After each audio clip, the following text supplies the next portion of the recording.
جی پاکستانیوں، آج 20 رمضان ہے اور 20 رمضان اس لیے اہم ہے کہ آج بالکل وہی دن ہے جیسے عنایت اللہ خامنہئی کو شہید کیا گیا تھا، ایک امام کو شہید کیا گیا تھا۔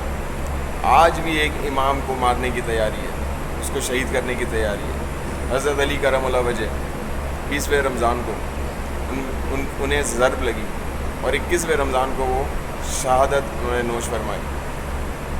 تو یہ جو عنایت اللہ خامنہئی کو جو شہید کیا گیا وہ ٹیکنالوجی کے ذریعے شہید کیا گیا، جبکہ حضرت علی کو اس ٹیکنالوجی سے شہید کیا گیا جو حضور اکرم مصطفیٰ صلی اللہ علیہ وسلم کے پردہ ہونے کے بعد وہ پروگریس شروع ہو گئی تھی، منافقت۔ مسلمانوں کو سب سے زیادہ کفار نے نقصان نہیں پہنچایا، منافقوں نے نقصان پہنچایا۔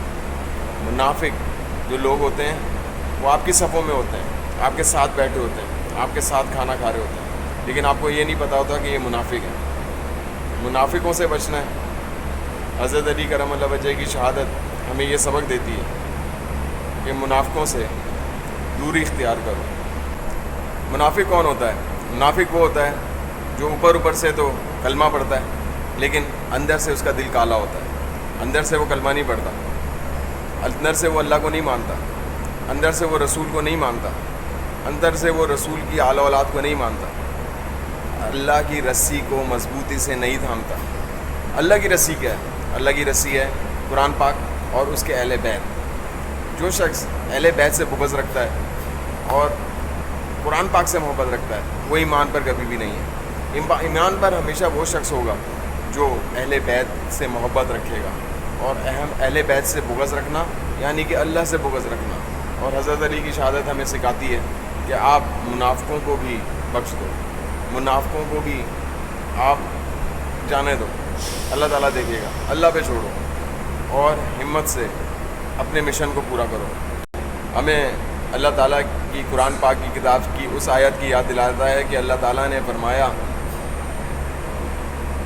لوگوں نے کہا کہ اللہ تعالیٰ کہ ہم ایمان لے آئے، تو اللہ تعالیٰ نے وحی نازل کی حضور پاک مصطفیٰ صلی اللہ علیہ وسلم سے اور فرمایا اللہ تعالیٰ نے کہ کہہ دو کہ ان کو یہ ایمان نہیں لے کے آئے، یہ صرف مسلمان ہوئے ہیں۔ ایمان جب لائیں گے جب ان کے دل تصدیق کریں گے، ان کے دل اللہ اللہ کریں گے، جب علم ان کے اندر اتر چکا ہوگا۔ اب یہ صرف مذہب اسلام کے اوپر آئے، دین الہی پہ نہیں آئے، اللہ کے دین کی طرف نہیں آئے۔ اللہ کا دین وہ جو کہ حضور اکرم محمد مصطفیٰ صلی اللہ علیہ وسلم کا تھا، ان کی آل اولاد کا تھا، جس پر وہ قائم، ہمیشہ سے قائم اور دائم رہے، اور اپنی زندگیاں، اپنی بچوں کی زندگیاں نشاور کریں اس اسلام کے اوپر، اس مذہب کے اوپر، اور انہی کی وجہ سے یہ اسلام زندہ ہے، آباد ہے، اور انشاءاللہ تعالیٰ آباد رہے گا۔ کچھ مسئلے مسائل، کچھ پرابلمیں ہیں اس دنیا کے اندر، وہ دنیا کے اندر وہ مسئلے مسائل بھی اللہ تعالیٰ ختم کرے گا، روحانیت کو پھیلائے گا۔ حضرت علی کا پیغام روحانیت کا ہے، وہ روحانیت کے علم بردار ہے۔ حضور اکرم محمد مصطفیٰ صلی اللہ علیہ وآلہ وسلم نے حضرت علی کو روحانیت کی تعلیم دی، اور حضرت علی نے تمام اولیاء اللہ کو روحانیت کی تعلیم دی۔ حضرت علی کے لیے حضور اکرم محمد مصطفیٰ صلی اللہ علیہ وآلہ وسلم کا زیرو ٹالرنس تھا محبت کا۔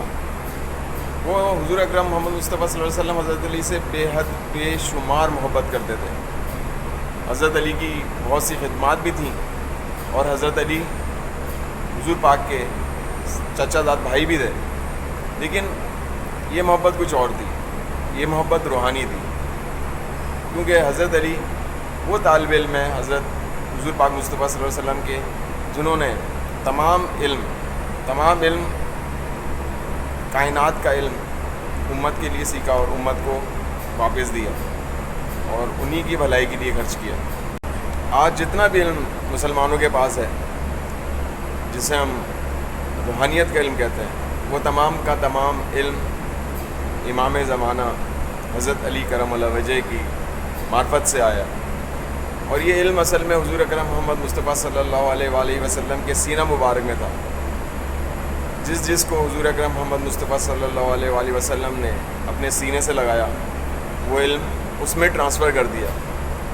اسی طرح حضرت علی کے سینے میں بھی وہ علم حضور پاک مصطفیٰ صلی اللہ علیہ وسلم کے سینے سے آیا، جو اصل علم ہے، جس علم کے اندر رحم ہے، جس علم کے اندر کرم ہے، اسی علم کی وجہ سے تمام امت بخشی جائے گی، نور کا علم۔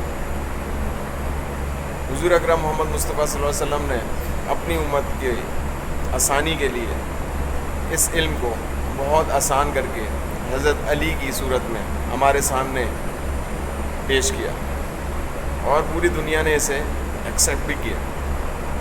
جی پاکستانیوں، عنایت اللہ خیمنائی ہوں یا حسن علیہ السلام ہوں یا حضرت حسین علیہ السلام ہوں یا حضرت علی علیہ السلام ہوں، ان سے ہم نے سیکھا گیا، ان کی شہادتوں سے کہ ہم نے یہ سیکھا کہ اللہ کے رستے پہ چلتے ہوئے موت آ جاتی ہے، بندہ مر جاتا ہے؟ نہیں، ہم نے یہ سیکھا کہ اللہ کے رستے پہ چلتے ہوئے انسان شہید ہو جاتا ہے، مر بھی جاتا ہے، لیکن اس کا بتایا ہوا تعلیم، اس کی بتائی ہوئی رستہ جاری رہتا ہے، اور وہ رستہ اللہ تک لے جاتا ہے۔ اگر ہم ایماندار ہیں اور وفادار نہیں ہیں تو زیرو ہیں، اور اگر وفادار ہیں اور ایماندار نہیں ہیں تو بھی زیرو ہیں۔ اللہ تعالیٰ کو دونوں چیزیں چاہیے، وفاداری بھی اور ایمانداری بھی۔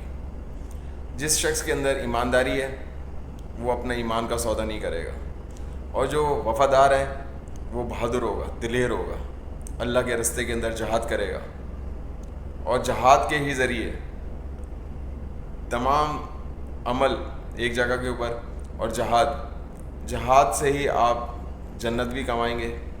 اگر جہاد نہیں کریں گے تو دوزخ ڈیفینیٹلی آپ کی منتظر ہے۔ کہنے کا مقصد یہ ہے کہ شہید ہونے والوں نے، اللہ کی جنگ لڑنے والوں نے، اللہ کی راہ میں لڑنے والوں نے ہمیں کیا سکھایا، ہمیں کیا سبق دیا؟ ان کا سبق یہ ہے کہ اللہ کے لیے ہی لڑو، اللہ کے لیے ہی دوستیاں کرو، اللہ کے لیے ہی دشمنیاں کرو۔ اپنی ذاتیات کے لیے نہ تو دشمنی ہے اور نہ ہی کوئی لڑائی ہے۔ لڑائی صرف اللہ کی وحدانیت ثابت کرنے میں۔ اللہ تعالیٰ قرآن پاک میں ارشاد فرماتا ہے کہ تم میرا ذکر کرو، اٹھتے بیٹھتے، حتیٰ کہ کروٹوں میں بھی۔ ہم اٹھتے بیٹھتے تو اللہ کا ذکر کر سکتے ہیں، لیکن کروٹوں میں کیسے ذکر کریں؟ کروٹوں میں ذکر کرنے کا طریقہ ایسے ہی ہے کہ آپ دن بھر آپ کام کریں، وہی کام کرتے رہیں، ایک ہی کام کرتے رہیں، بولتے رہیں، لیکن جب آپ سوئیں گے نا تو آپ وہی کام کر رہے ہوں گے۔ آپ کے گھر والے بتائیں گے کہ بھائی آپ تو وہی کر رہے تھے، باتیں بول رہے تھے جو آپ دن بھر چیختے رہے ہو۔ تو اللہ کے لیے آپ اللہ کا جب ذکر کریں گے تو آپ کے دل میں بھی، دماغ میں بھی وہی ہوگا، اور رات میں بھی وہی ہوگا۔ ایک دفعہ جب آپ کا دل چل پڑا نا اللہ کرنے لگ گیا، یقین مانیں آپ کی دنیا تبدیل ہو جائے گی، یقین مانیں۔ السلام علیکم۔